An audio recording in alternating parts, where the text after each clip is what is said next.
মাছ ভাজতে গিয়ে কড়াইয়ে লেগে যাচ্ছে, তাহলে এই 6টি টিপস আপনার জন্য। টিপস নম্বর 1, মাছ ধোয়ার পর খুব ভালো করে জল ঝরিয়ে নিন।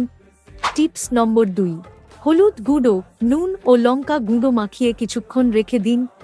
টিপস নম্বর 3, তেল ঠিকমতো গরম হওয়ার আগেই মাছ ছেড়ে দেবেন না, তাতে মাছ লেগে যাওয়ার আশঙ্কা থাকে।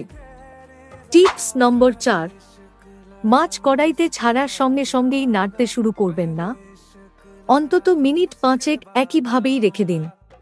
টিপস নম্বর 5, মাছ অল্প তেলে ভাজতে গিয়ে কড়াইতে লেগে যেতে পারে। মাছ ভাজার জন্য কড়াইতে পরিমাণ মতো তেল দিয়ে তবেই ভাজুন। টিপস নম্বর 6, মাঝারি আঁচে মাছ ভাজুন।